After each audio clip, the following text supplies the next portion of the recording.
Imagine a world where, from the very first moment of life, a person knows whom they will join their fate with, or that they will never marry at all, not through chance, not through choice, but through an exact fact recorded in their official data. This is not a guess, not a prediction, but a fixed truth entered into a global system that encompasses every birth. From that moment on, the biography of any individual gains a level of certainty unknown to previous humanity. A viewer might ask, why is all this necessary? The answer is simple. When it is known in advance who is destined to unite with whom, uncertainty and competition are eliminated, and the conflicts of choice and social instability fade away. Registration authorities record the union long before people are capable of understanding its meaning. Analytical departments ensure that the number of marriages and single individuals corresponds to the balance of resources. Thus, a kind of order is born, in which personal life becomes part of the overall architecture of society. What you see now is not just an administrative system, but a mechanism comparable in precision to a biological code. Each person becomes an element of a vast calculation. Note that the very notion of surprise is absent here. There is no chance, no coincidence. If a newborn has a partner's name written in the document, it will remain there unchanged, and if there is a mark of solitude, that is forever. Algorithms verify data, eliminate errors, and update statistics. This is the foundation of a new stability. But have you ever wondered how such a system turns private life into an element of a mathematical formula? Researchers record how the familiar concept of choice is being dismantled. A viewer observing this can see a striking paradox. The removal of uncertainty leads to complete order, and along with it to the total predictability of the entire society. Birth, registration, accounting, distribution, everything is subordinated to computability. The world shifts from biography to structure, from individual stories to an organized scheme. There is no drama here, no thrilling events, but there is absolute coordination. Perhaps this is exactly what a civilization would look like, in which fate has ceased to be a matter of choice and has turned into a form of statistics. Welcome to a system where everyone knows their purpose from their very first breath. Now imagine how such a system extends to social structures. From the very beginning, everything is organized around the principle of a predetermined marital outcome. Schools are designed so that assigned couples study together, while those destined to live alone are placed into individual programs. You may notice that the element of random acquaintance disappears, and therefore the need for interpersonal choices fades away. Every curriculum is drawn up based on future social status. Everything is scheduled precisely, with no deviations or overloads. A viewer might ask, how is balance controlled? The answer lies in the accounting system. Algorithms analyze regional distribution and ensure that educational trajectories match economic forecasts. This is no longer a school in the usual sense, but a laboratory for preparing people for their already known social roles. A child, while studying, does not strive to change their position. They simply master the functions necessary to maintain the overall balance. You can see how redundant subjects disappear. Everything that is not related to the efficient performance of pre-assigned tasks. Thus, a new structure of society is born, in which education becomes an engineering tool. People acquire knowledge not for self-realization, but to match the general formula. Even leisure is organized according to this principle. Groups are created strictly within the framework of future unions. There are no dating clubs, no initiative groups. Every step is controlled by a system that seeks to prevent the crossing of incompatible connections. This is not a restriction, it is optimization. A viewer may be surprised at how precisely resources are distributed. Educational centers, housing, transport, even food. Everything is calculated in advance. Such a scheme provides maximum efficiency and minimizes randomness. No one is late and no one loses their place because the route is known in advance. Society moves like a finely tuned mechanism in which every bolt is fixed tight. Yet a question arises. If the possibility of random intersections of destinies disappears, is there still room for spontaneous interaction? The system's answer is unequivocal. There is no need for it. Everything required for stability is already built into its design. And when you observe this, you see not a school, not a city, not an enterprise, but a single network, where everything is subordinated to the principle of predetermined connectedness. It is this principle that becomes the foundation of the social order, where education ceases to be a path of exploration and turns into a structure for preparing people for a predefined future. Now turn your attention to the economic system based on the principle of predetermined unions. Everything here is arranged with mathematical precision. The banking network is linked to the marriage assignment database. When a person receives an identification code, an economic profile is immediately opened for them, combining the future spouses into a single financial node. A viewer might ask, why is this necessary? The answer lies in the eradication of uncertainty. If it is known in advance who will form a household unit with whom, housing, income, taxes, and shares in production can all be allocated beforehand. Budgets are structured so that resources move without delays or conflicts. The system eliminates the idea of earnings as a personal achievement, replacing it with a pre-calculated contribution. Those destined to live without marriage are placed in the category of autonomous operators and receive separate quotas for consumption and production. You can see how traditional economic risks disappear. No one spends resources searching for a partner. No one divides property. No one incurs debts because of unpredictable decisions. Instead, the economy becomes a clear flow of orderly exchanges. Computing centers analyze data in real time, updating stability indicators. If the balance in any region is disrupted, algorithms instantly adjust the distribution of resources. This is not an economy of supply and demand, but an economy of assignment. Each couple becomes an economic unit, each single person a point of stabilization. A viewer may notice that familiar incentives disappear, but the system does not need them. There is no need to inspire people to work for success, because the very structure defines the amount of activity required to maintain balance. Production is built on a strict correspondence between human connections and material flows. Banks, factories, agriculture, all are integrated into a single network of precise planning. Note that even transport routes are subordinated to the movement of confirmed unions. No one chooses where to move. The place of residence coincides with the economic assignment. This mechanism removes randomness and guarantees the predictability of every indicator. Seen from the outside, it appears not as a market, but as a self-regulating organism in which there is no category of error, because every operation corresponds to the original algorithm.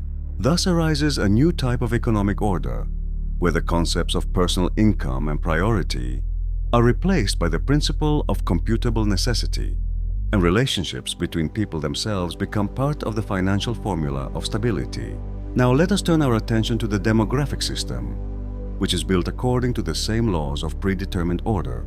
The entire population is divided into categories of marriages and solitude, and each category is monitored by a forecasting department.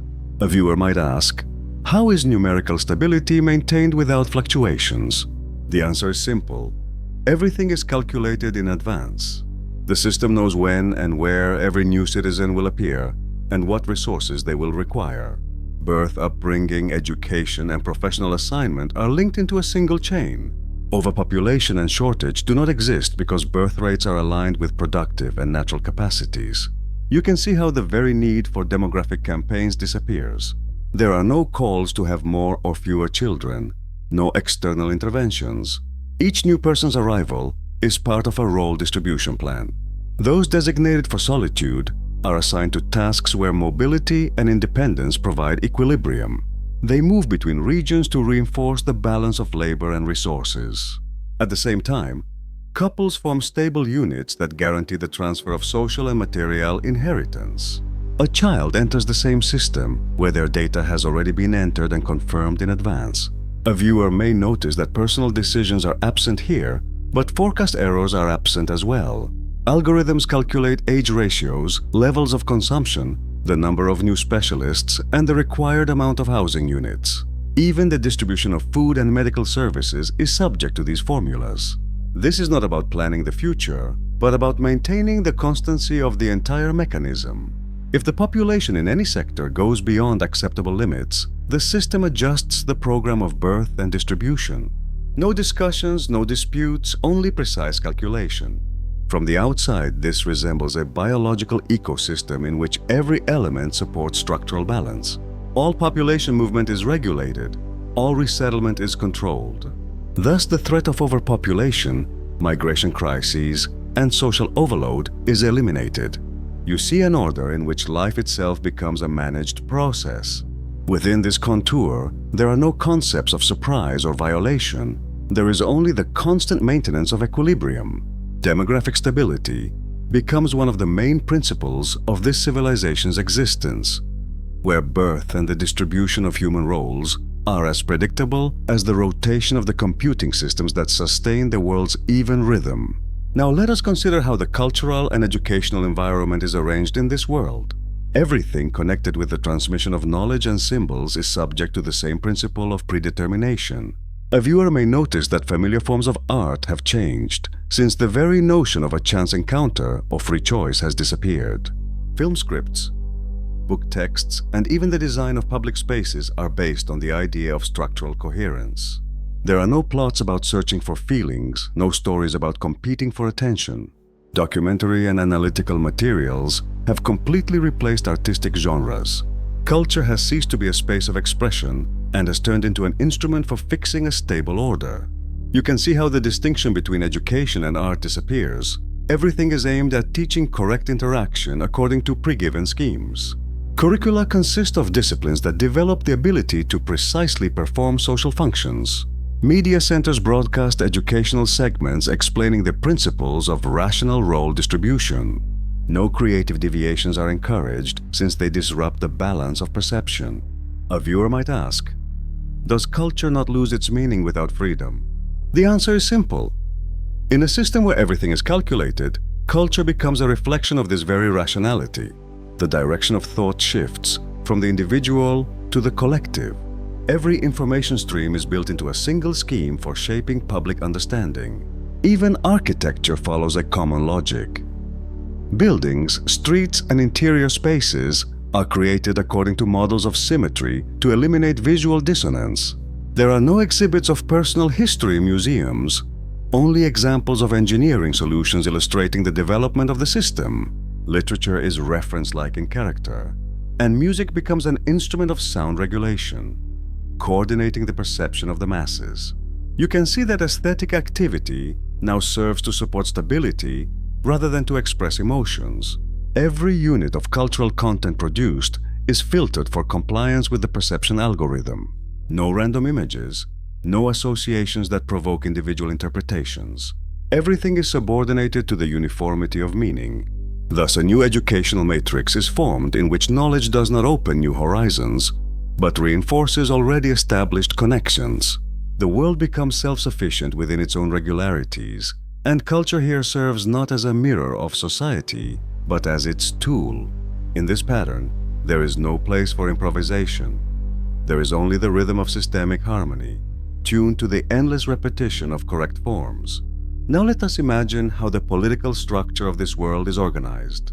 All governance is built on marital and solitary categories, which form the basis of the electoral and administrative system. A viewer may notice that the familiar notion of an individual vote is replaced here by a vote of unity. Each union is treated as a single political unit, while those without a marital assignment vote under a separate quota. This solution eliminates the possibility of a random majority and ensures stable proportions.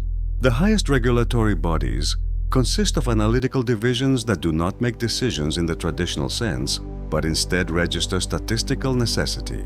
Politics becomes a mechanism for reconciling calculations.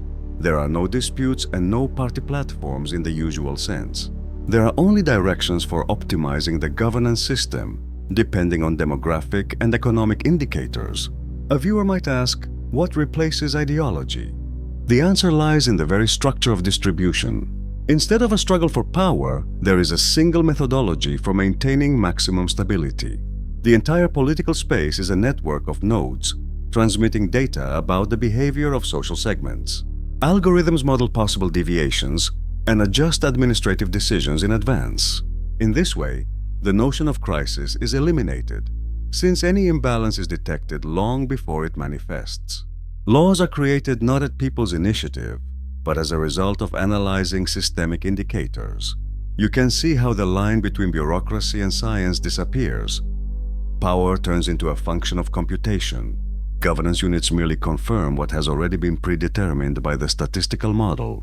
In this mechanism, there is no concept of opposition, because the model does not allow for alternative trajectories of development. Any adjustment is possible only within the framework of overall equilibrium. Voting becomes an act of confirming mathematical stability rather than choosing a direction. Every decision on construction, resources, or changes in territorial distribution is made automatically on the basis of a set of immutable data. A viewer may notice that the emotional elements of power are completely removed, since there is no need to persuade, argue, or make promises. Here the algorithm rules, and the human being serves as an operator who checks the accuracy of the calculations.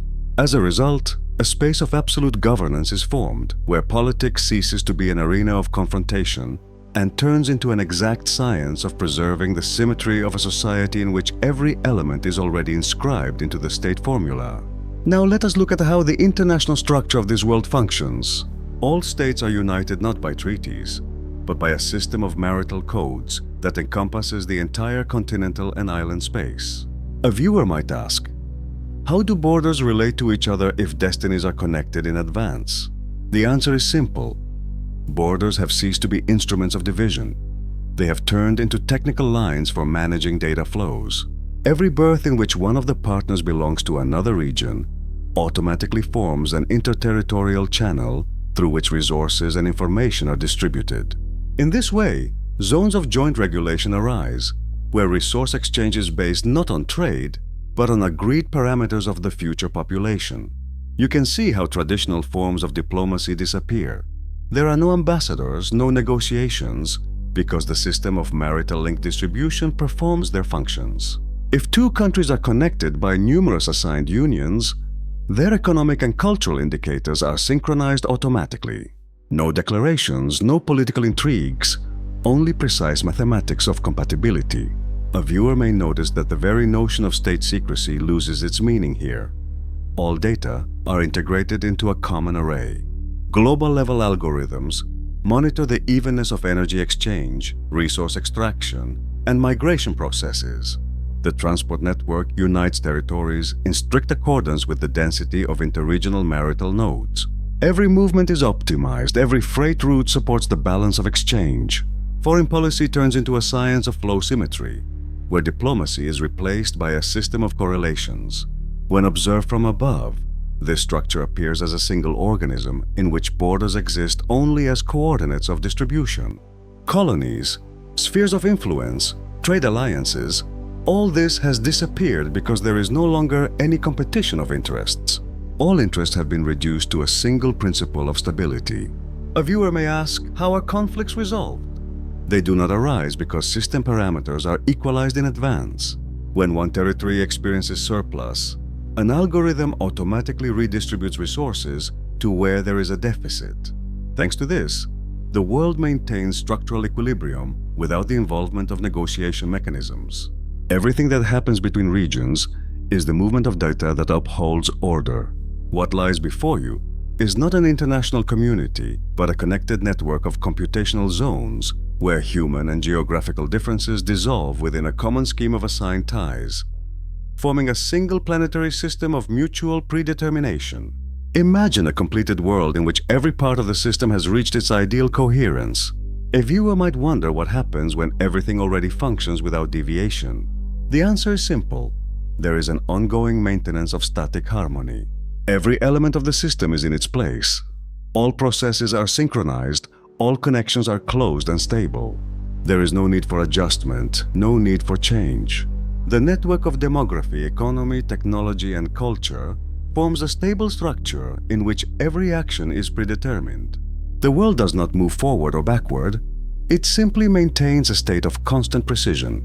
You can see that the usual notion of development has disappeared, since development implies variability, and here only stability remains. The population is distributed strictly according to calculations, resources circulate without surplus, and information is updated without distortion. A viewer may ask why the system is needed. if there is nothing left for it to regulate? The answer lies in its endless self-verification. The network continues to analyze itself, creating new levels of internal control in order to confirm the constancy of equilibrium. It is like a mechanism that endlessly refines its own symmetry. Each verification cycle ends with the same result: confirmation of stability. Thus, a state of absolute predictability is formed, where even the probability of randomness is zero. Everything that exists is in continuous connection with everything else. No creases, no deviations, no unexpected changes. The technological network maintains energy and climate stability, while the social structure preserves the precise distribution of roles. Note that even the notions of beginning and end of a process have disappeared. Because the system knows no phases, it simply exists in permanence. A viewer may see this world as a geometric figure in which each line holds the other, and none can be altered without destroying the whole. This is the very essence of perfection, achieved through complete control. All levels of life are united in a single rhythm of continuous self-confirmation. The world preserves itself through the constant repetition of correct forms. Thus ends the story of the system's formation, in which fate, structure, and function merge into a single whole, forming a space of absolute order fixed in the constancy of its own existence.